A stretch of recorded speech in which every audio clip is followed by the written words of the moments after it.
Kalau misalkan Siti ini, amit-amitnya dia adalah anak dari hasil MBA. Iya, di luar pernikahan. Di luar pernikahan itu kenapa? Akta kelahiran itu wajib. Akta kelahiran Dua-duanya. Itu wajib. Terus ada beberapa KUA yang minta ijazah. Pernikahan. Kalau perempuannya sama bilang ke KUA laki-lakinya mau nikah di luar negeri. Ya bilang aja gitu. Nanti akan direkomendasikan ke negara tersebut. Ya, ini berarti Kota Surakarta benar-benar mendengar keluhan masyarakat. Iya, soalnya kadang iya nikah di KUA sih gratis, tapi include calonnya enggak. Sudah mulai. Kembali lagi di channel Diki Irawan dalam podcast Cerita Sutri. Jadi di episode kali ini, aku bakalan menjawab beberapa pertanyaan dari teman-teman yang udah pernah isi question box di Instastory aku beberapa waktu yang lalu. Yang soal pernikahan maupun tentang KUA. Nah, untuk menjawab pertanyaan-pertanyaan tersebut butuh orang yang kompeten lah di bidangnya. Dan pada episode kali ini aku menghadirkan langsung pegawai KUA yang sudah bekerja beberapa tahun, jadi udah pasti beliau ini kompeten lah, terpercaya dan valid semua informasi dan jawaban teman-teman jawaban dari pertanyaan teman-teman tanyakan. Itu aja ya. Kita langsung sambut. Ini dia pegawai KUA. Iya, ternyata kan istri aku ya. Halo teman-teman, assalamualaikum. Ya, waalaikumsalam. Ya, jadi sebelumnya ini deh, sebelum masuk ke pertanyaan-pertanyaan, mau tanya dulu, singkat aja sih. Udah berapa lama nih Ayang tuh kerja di KUA? Udah mau 4 tahun aku kerja di KUA sebagai penyuluh agama Islam. Penyuluh agama Islam, bisa kasih tahu job desk-nya tuh, gambaran kerjanya kayak gimana dia? Memberikan penyuluhan dan bimbingan terhadap masyarakat tentang keagamaan dan pembangunan berdasarkan bahasa agama. Ya gitu. Biasanya kami tuh ke majelis taklim atau ke posyandu atau ke sekolah-sekolah juga. Ya, sosialisasi kayak gitu. Ya, benar. Ya karena kan mungkin aku terus orang-orang di luar sana banyaknya mikir pegawai KUA ya kerjaannya nikahin orang aja gitu kan. Ya taunya juga di KUA penghulu gitu. Ternyata di KUA ada namanya penyuluh. Iya, betul. Kayak gitu. Jadi teman-teman, buat pertanyaan teman-teman terkait pernikahan atau perkawinan itu, sedikit banyak aku tahu. Tapi aku nggak terlalu mendalam soal itu. Nah, nanti teman-teman yang mau tahu lebih lanjut bisa tanyain aja ke penghulu ya. Setidaknya ngerti lah ya tentang pernikahan. Pasti juga banyak kasus-kasus yang diterima dari masyarakat kayak gitu ya. Jadi pasti tahu juga kayak gitu. Oh iya teman-teman, dan KUA itu bukan cuman soal pernikahan. Kalau teman-teman misal mau ada pertanyaan soal keagamaan, bukan cuma pernikahan, bisa tanya ke KUA. Bisa langsung datang ya, ke KUA terdekat. Aku juga ngurusin wakaf, atau ngurusin juga masjid yang mau kalibrasi arah kiblat, gitu. Kalau ini sertifikasi halal? Bisa. Jadi teman-teman yang punya UMKM bisa tanya-tanya. Bisa langsung tanya-tanya ke KUA terdekat untuk dapat sertifikat halal. Nanti dibantu ya, pasti. Kalau ada pendamping halal di sana. Nah, ini udah ada 5 pertanyaan nih yang masuk. Dari kelima-limanya semuanya menanyakan soal pernikahan. Jadi sebelum kita take video ini tuh sempat ada satu video Instagram aku yang rame tuh soal nikah di KUA secara sederhana. Kenapa kami menikah dengan sederhana? Ya karena uangnya kami tabungkan untuk, alhamdulillah 1 tahun ini kita udah punya rumah dan sekarang kita juga udah punya tanah ya. 2 tanah atas nama aku dan juga atas nama istri. Semoga ini menjadi motivasi buat teman-teman yang mau menikah. Nggak usah terlalu mewah-mewah karena uangnya bisa kalian tabungkan untuk sama seperti kami. Nah, ini rumah kami dan ini tanah kami. Nah, bisa ditumpuk guys. Bisa ditumpuk lagi tanahnya. Bisa disebarin juga. Semoga jadi motivasi ya guys. Mantap. Ada satu pertanyaan yang masuk, yaitu gini. Gimana cara yakinin orang tua? Ya. Itu pertanyaan pertama. Mungkin di sini dia karena sebagai laki-laki mintanya gimana ngeyakinin orang tua perempuannya. Nah, kalau dari Ayang waktu itu ngeyakinin orang tua sendiri untuk nikah sederhana itu gimana? Jadi dulu tuh zaman COVID tuh lagi ngetren tuh nikah sederhana karena kan ada pembatasan sosial. Ya. Aku mikir, nah ini kok nikah bisa sesimpel ini. Celetuk aja. Kalau aja tren nikah sederhana ini bakal berlanjut sampai nanti, kayaknya bakal memudahkan orang-orang yang mau nikah. Tapi ternyata papa juga berpikir kayak gitu. Papa kayak, iya juga. Pasti bakal lebih ringan gitu. Karena kan anak papa perempuan semua. Iya. Kayaknya bakal lebih ringan juga. Nah, di situ nggak berlanjut. Karena memang gitu aku belum ada calon kan. Nah, terus sampai akhirnya aku bertemu calonku ini. Izin. Aku bilang ke papa kalau aku pengen nikah di KUA aja karena aku memang ingin membuktikan bahwa nikah di KUA itu benar-benar 0 rupiah. Dan ternyata papa mengamini itu, guys. Papa, oke. Papa gitu aja. Jadi aku nggak terlalu ada effort untuk lobby gitu ya, nggak ada betul. perdebatan lah ya. Ya itu jadi kalau pertanyaan gimana cara ngeyakinin orang tua, sebetulnya aku juga nggak bisa ngasih tips kayak gimana gitu caranya, karena ya aku sendiri aja nggak menemukan kesulitan gitu buat meminta izin orang tua tuh nikah secara sederhana di KUA. Ya walaupun orang tua pada awalnya kan memang sebetulnya nikah di KUA tuh rencana kita berdua ngobrol baru berdua aja, udah gitu lanjut ke papa kan, ke papa mertua aku udah dapat lampu hijau dari pihak perempuan nih, aku tuh pihak istri ya tinggal bilang aja ke orang tua sendiri gitu, ke mama sama bapak kalau mau nikah dengan sederhana di KUA. Mama cuma memastikan dari perempuannya emang mau nggak, ya akhirnya pada itu jawab aja ya ini memang direncanakan sama keinginan pihak perempuan juga kayak gini, ya udah jadi nggak ada kesulitan buat ngeyakinin kayak gimana gitu. Jadi alhamdulillah aja sih langsung ketemu sama calon yang sama-sama mau gitu untuk nikah sederhana di KUA. Tipsnya apa ya, tinggal banyakin komunikasi aja yang baik gitu aja sih.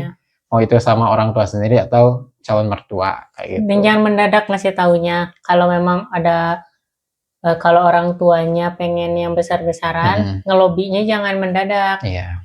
Ya jangan berapa bulan atau bahkan setahun biar informasinya teh masuk dan meluluhkan hati gitu. Kita lanjut ke penanya kedua. Ini agak panjang. Dia curhat. Kalau ngajak nikah caranya gimana, Dok? Dia manggilnya Dok. Ini aku nggak diedit kata-katanya. Kita saling kenal. Jadi ini cowok kenal sama satu cewek. Kita saling kenal, temenan tapi bukan pacar.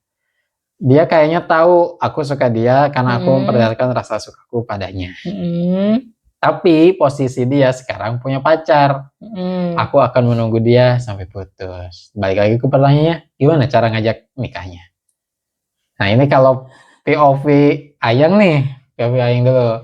Sebagai cewek, udah punya calon bisa dikatakan, tapi belum tahu nih mau nikah sama si calon. Tapi emang belum tunangan, baru pacar aja. Jadi gitu. Kasusnya ini si cewek yang disukai, misalkan kita ambil namanya siapa? Siti. Nah si Siti disukain sama si Asep. Tapi Siti udah punya pacar namanya Ahmad. Nah Siti sama Ahmad itu belum punya ikatan apa-apa, cuma sebatas pacar. Tapi si Asep suka, pengen ngajak nikah si Siti. Tapi si Siti tahu kalau si Asep ini suka ke dia gitu. Nah kalau Ayang itu di posisi Siti, gimana? Aku ada gambaran lagi yang. Jawabnya. Misalkan nih waktu itu Ayang tuh punya pacar, tapi aku tuh suka ke Ayang terusan aku ngejar gitu. Harus dipastiin dulu sih sebenarnya. Ini aku kalau ngomong ke cowok yang nanya ini ya, Ya ke si Asep ya. pastiin dulu Sitinya sebenarnya sama si Ahmad gimana dan perasaan ke si Asepnya gimana. Pastiin dulu. Kadang kan di situ teh dia juga lagi bingung juga tuh Iya, kayaknya. Soalnya bisa tahu si Asep suka. Ya tahu kata si Asep, si Iya. Siti tahu kalau si Asep kayaknya suka deh. Pastiin dulu aja si Siti teh sebenarnya rasanya teh gimana. Kalau aku di posisi si penanya ini nih, di posisi si Asep, aku bakal ngejar terus. Bakal ngejar terus.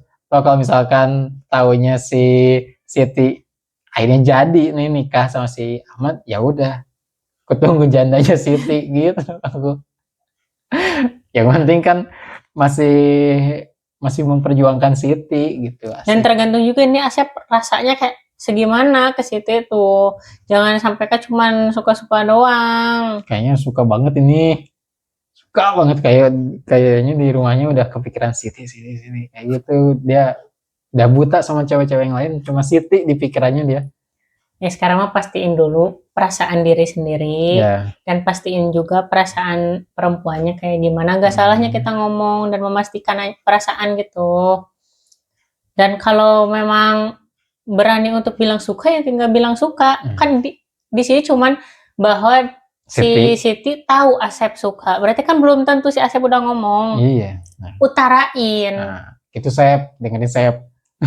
Si Asep deh. Oke, gitu ya Sep ya. Nanti tanya deh ke si Siti dah. Tuh. Jangan dulu langsung dijawab gimana cara ngajak nikahnya ya. Iya. Jadi gimana dulu caranya Siti bisa tahu dulu Asep. Iya, bisa tahu. Bisa tahu secara jelas ya perasaannya Asep. Oke. Lanjut Sep. Maaf ya Sep, nanti nanya lagi deh kalau ketemu. Ini pertanyaan berikutnya, pertanyaan ketiga ini. Pertanyaan ketiga. Oh ya, tapi sebelum masuk ke pertanyaan ketiga nih, ini aku dari tadi pakai strap-on. Ini dari Erena Aksesoris. Jadi teman-teman kalau yang mau samaan kayak aku pakai strap-on kayak gini, bisa langsung klik link yang ada di deskripsi atau iklan-iklan yang muncul. Gitu. Atau kepoin dulu IG-nya di erena.acs. Gitu. Kita masuk ke pertanyaan nomor 3. Pertanyaan nomor 3, undang-undang pernikahan atau perkawinan ada, tapi kenapa fasilitas penunjang seperti penyediaan pasangannya nggak ada? Kalau di KUA tempat aku sih belum ada ya. Tapi ada yang di Kemenag Kota Surakarta. Solo? Iya, iya. Apa itu tuh? Ada, apa sih namanya ya? Semacam cari jodoh gitu? Ta'aruf, melalui ta'aruf Gole Garwo. Kemenag mana? Kota Surakarta. Kota Surakarta. Oke, ya. Ya. Ini baru nih. Jadi video ini tayang, ini masih dibuka ternyata. Cari jodoh di Kemenag Kota Surakarta. Jadi buat teman-teman yang nonton video ini sampai detik ini, di sebelum tanggal 28 Februari bisa ikutan bisa daftar untuk umum se-Indonesia. Linknya aku munculin di sini. Begitupun barcode-nya bisa langsung scan di sini juga. Yaitu nama kegiatan itu Gole Garwo dari Kemenag Surakarta. Bebas. Batch 3 ya? Ya udah batch 3 ini, udah gelombang 3 ternyata. Persyaratan yang lain-lainnya langsung aja cari di link ini. Itu berarti inovasi dong ya? Iya. Udah 3 berarti, udah gelombang 3 berarti udah 2 gelombang berhasil. Bisa jadi itu. Berarti udah berhasil banget ini Kota Surakarta untuk menekan tingkat kejombloan. Kayak gitu. Bahkan ini dibuka untuk umum se-Indonesia malah. Bukan cuma khusus orang Surakarta aja, se-Indonesia. Ya kali aja kan yang jodohnya di sana. Kita harus menjemput jodoh. Iya, memang. Segala sesuatu kan harus diperjuangkan. Ya. Surakarta berarti udah punya inovasi. Ada kemungkinan nggak kemenang kota lain bisa jadi ikut kayak gitu? Bisa jadi mungkin itu akan menjadi contoh bagi kabupaten kota lainnya. Harusnya sih bisa jadi ya. Ini berarti Kota Surakarta benar-benar mendengar keluhan masyarakat. Iya, soalnya kadang nikah di KUA sih gratis tapi include calonnya enggak. Iya. Jawabannya di situ, guys. Banyak sih yang kayak gitu ya. Setiap Ya. kali KUA Iya kan? menginformasiin, ayo nikah di KUA gratis, nikah di KUA gratis. Banyak tuh di kolom komentar kayak orang-orang, Min sekalian sama jodohnya enggak? Dijawab oleh Kemenag Kota Surakarta. Langsung dicariin. Jadi sistemnya itu ta'aruf ya berarti ini. Iya. Sistemnya ta'aruf, nanti bahkan ada hadiah juga untuk 10 orang yang 10 orang yang beruntung lah.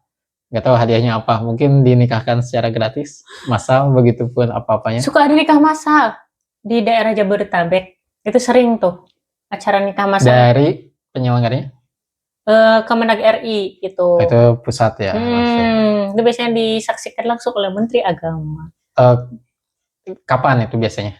Biasanya suka sih pengumumannya. Periodenya. Tapi yang pasti ada ya Kemenag. Ada. Berarti Kemenag juga hadir dalam penyediaan. Iya, itu include mahar loh. Mahar. Terus make up itu tuh sama apa lagi? Pokoknya lumayan banget. Berarti ya untuk secara rukunnya pasti udah jelas pasti terpenuhi ya kayak gitu. Itu yang terdekat itu di Surakarta nanti tanggal 28 Februari sampai 1 Maret. Jadi waktunya bertepatan ketika Ramadan. Ramadan pasangan baru. Udah tuh dibantuin loh. Enggak perlu pusing. Iya kan kita memang marketing KUA. Ini pertanyaan keempat. Mau nanya, kalau aku daerah Tasik, dia Bandung, urus datanya gimana? Aku di sini dia cewek, ya. Dia itu calonnya orang Bandung, cowoknya. Itu gimana? Urus. Mungkin ada di akun Instagram kita berkas-berkas yang perlu dilampirkan di alur pernikahan itu. Nah, bisa dilihat. Di antaranya yang perlu diperhatiin tuh pengantar nikah dari kelurahan. Kelurahan perempuan, kelurahan laki-laki itu bikin tuh pengantar nikahnya. Nah, setelah dapat pengantar nikah yang laki-laki, datang ke KUA kecamatan laki-lakinya buat bikin surat rekomendasi nikah dari KUA laki-laki itu yang di Bandung ke KUA yang ada di Tasik. Nanti direkomendasiin tuh. Udah deh nanti daftar nikahnya di Tasik, di KUA Tasik. Oh gini, kita kasih gambaran yang gampang biar ngerti gitu. Si Siti sama si Ahmad. Ya. Ahmad ini. Oh jadi dong Siti sama Ahmad. Biarin lah si Asep bodo amat. Misalkan Siti sama Ahmad. Siti orang Tasik. Siti orang Tasik, Ahmad orang Bandung. Ya. Nah, mereka berdua menikah. Ahmad berarti harus masuk dulu ke kelurahan buat pemberkasan. Ya, minta pengantar nikah. Minta pengantar nikah dari kelurahannya Ahmad. Dari kelurahannya Ahmad masuk ke KUA. Kecamatan tempat Ahmad. Tempat Ahmad minta rekomendasi. Ya, nanti direkomendasiin dari Kecamatan Ahmad ke Kecamatan Siti. Ya. Ke KUA direkomendasiin dari KUA Ahmad, Kecamatan Ahmad ke KUA Kecamatannya Siti. Tapi daftar nikah sekarang tuh online. Tapi tetap harus masuk berkas. Daftarnya di Simkah 4.kemenag. Nah, nanti di situ setelah berkas-berkas dan data-datanya di-upload di sistem itu, barulah nanti berkas fisiknya dibawa ke KUA untuk diverifikasi. Nah, biasanya berkas apa aja yang masuk di KUA? Tadi pengantar itu harus dibawa. Pengantar kelurahan. Terus rekomendasi kecamatannya Ahmad itu harus dibawa. Akta kelahiran itu wajib. Akta kelahiran dua-duanya. Itu wajib. Terus ada beberapa KUA yang minta ijazah. Ijazah pendidikan terakhir. Ijazah pendidikan terakhir. Terus pas foto. Terus nanti biasanya dari KUA itu ada diminta surat pernyataan belum menikah. Kedua-duanya? Ya, dua-duanya. Untuk memastikan bahwa mereka itu memang benar-benar tidak sedang dalam ikatan pernikahan dengan orang lain gitu. Nah, terus untuk perempuan pertama, anak perempuan pertama dari ibu bapaknya itu harus melampirkan fotokopi buku nikah orang tua. Oh, jadi misalkan Siti ini Anak pertama. dia anak pertama di keluarganya. Begitu mau daftar ke KUA, dia harus melampirin buku nikah orang tuanya Ya, dulu. fotokopi buku nikah orang tuanya. Kenapa harus gitu? Untuk memastikan bahwa anak perempuan pertama tersebut lahir dalam ikatan pernikahan orang tuanya. Dengan kata lain bukan orang tuanya enggak MBA, hamil duluan ya. Kayak gitu maksudnya. Iya. Nah, dampaknya kalau misalkan Siti ini amit-amitnya dia adalah anak dari hasil MBA. Iya, di luar pernikahan. Di luar pernikahan itu kenapa? Dia tidak bisa diwalikan oleh bapak biologisnya. Jadi bapaknya itu nggak bisa jadi walinya. Nanti dia bakal diwaliin sama wali hakim, yaitu petugas dari KUA. Jadi memang perlu ya untuk anak perempuan pertama pasti harus melampirkan fotokopi buku nikah orang tua. Iya, kayak gitu. Kalau anak perempuan berikutnya mah ya nggak perlu karena udah pasti ya dari anak pertamanya. Kalau laki-laki nggak perlu. Si Ahmad nih. Nggak perlu. Karena kan laki-laki nggak perlu ada wali ya. Iya, nggak perlu ada wali. Apoy, Paang kayak gitu nggak perlu ya. Ini, pada nomor 5 Ki mau tanya, kalau misalkan aku nikah sama sesama orang Indonesia, tapi nikahnya di luar negeri, itu prosedurnya gimana? Mau nikah di sana? Contoh-contoh di mana? Misal gini, dia tuh orang Indonesia, Siti ya, Siti ini orang Indonesia, ya, Ahmad juga. Ahmad orang Indonesia, tapi mereka berdua mau nikah di Mekah, di Arab atau di mana lah, di Inggris, di Paris, di Jerman. Bebas. Korea boleh, di Jepang boleh. Oh, iya. Pokoknya mereka sesama Indonesia tapi mau nikah di luar negeri. Gimana tuh prosedurnya? Ini udah aku tanyain ke penghulu ya soal ini. Jadi insya Allah akan valid. Jadi ada 2 skema untuk nikah di luar negeri, sesama WNI nikah di luar negeri. Mau ngikutin aturan negara tersebut atau mau ngikutin peraturan di Indonesia. Tapi lebih direkomendasikan untuk mengikuti aturan di Indonesia. Gimana caranya? Sama kayak daftar nikah biasa. Kayak gitu kayak tadi. Kayak ke kelurahan. Ya, sama itu terus. Nah, tapi begitu bilang ke KUA perempuannya, bilang ke KUA perempuannya sama bilang ke KUA laki-lakinya mau nikah di luar negeri. Ya bilang aja gitu. Nanti akan direkomendasikan ke negara tersebut. Jadi di KUA negara tersebut lah ya? Bukan KUA. Misal disebutnya di KBRI. Oh, di kedutaan. Benar. Kedutaan. Jadi kalian kalau nikah di luar negeri nanti nikahnya di KBRI. Karena petugasnya di sana. Oh, jadi bukan petugas KUA sini yang terbang ke sana. Enggak. Oh, aku kira tuh sama ini orang-orang yang nikah di Mekah. Aku beneran mengiranya gitu. Orang misalkan di Mekah, misalkan Ayang nih. Kita mau nikah tapi di Arab nih nikahnya.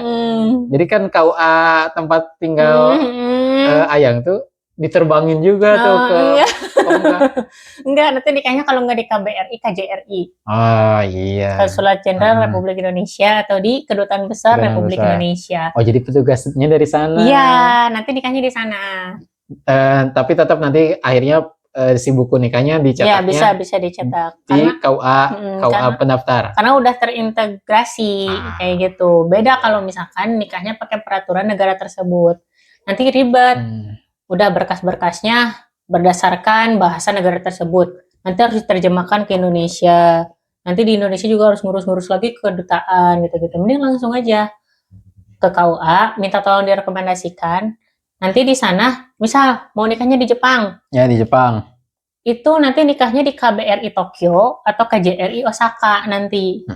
Terus kalau misalkan di Korea, terserah nih Korea mau di mana? Mau di KBRI Seoul atau KBRI Pyongyang. Kalau Pyongyang diem gitu. Terserah. Kalau di Malaysia itu lebih banyak tempatnya yang ada 6. Di antaranya ada di Kuala Lumpur, ada di Kuching, terus ada di Johor Bahru, sama 3 lagi aku kurang hafal. Terengganu. Kayaknya bukan deh. Kayaknya banyak yang nikah di Malaysia. Jadi kayaknya Penang. Nggak tahu dah. Ada. Sabah. Di Sabah. Ada Malaysia namanya Sabah. Ya udah, kayak gitu. Jadi Nah, sama aja kayak dari kelurahan, terus minta masuk ke KUA. nah pas rekomendasinya, minta rekomendasiin ke sana. Nah, bilang aja. Nanti di sana yang petugas yang menikahkannya dari kedutaan. Oh, plus misal buat perempuan, tergantung nih nanti yang perempuannya dia mau mendatangkan wali atau enggak. Kalau mendatangkan Ya udah, Sama walinya sama bapaknya. sama bapaknya. Kalau enggak, Kalau berarti dari sana. enggak, berarti di KUA begitu bikin rekomendasi, sekalian bikin taukil wali. Yang mewakilkan. Ya, nanti minta tolong wakilkan walinya ke petugas yang di KBRI atau di KJRI, kayak gitu bisa. Nanti walinya, wali Siti, nanti bilang ke KUA, ini anak kami mau menikah, bla bla bla bla bla di sana, dan saya nggak bisa ke sana gitu. Saya mau mewakilkan wali ini ke petugas yang ada di KBRI, misalkan kayak gitu. Jadi sekalian aja biar nggak bolak-balik. Nah, iya. Berarti gampang lah ya, secara prosedurnya terbayang lah. Sama aja kayak tadi, dari kelurahan masuk ke KUA, dari KUA tinggal bilang, kita mau nikah di negara mana gitu. Nanti dihubungin pihak kedutaan kayak gitu. Itu. Udah habis berarti. Oke. Pertanyaan-pertanyaan ada 5 ini kejawab. Semoga teman-teman yang bertanya dilancarkan, dimudahkan dalam mencari jodoh, dimudahkan untuk segera menikah. Amin. Bagi yang sudah siap. Bagi yang sudah siap, karena menikah itu perlu kesiapan dari mulai fisik, mental, finansial, dan lain-lain kayak gitu. Dan juga teman-teman yang masih ada pertanyaan atau mau koreksi, silakan tulis di kolom komentar. Terima kasih untuk yang sudah menonton. Saya juga lebih berterima kasih lagi kalau kalian beli ini. ada di link deskripsi ya. Oke. Terima kasih. See you. Bye bye. Wassalamualaikum warahmatullahi wabarakatuh. Waalaikumsalam warahmatullahi wabarakatuh.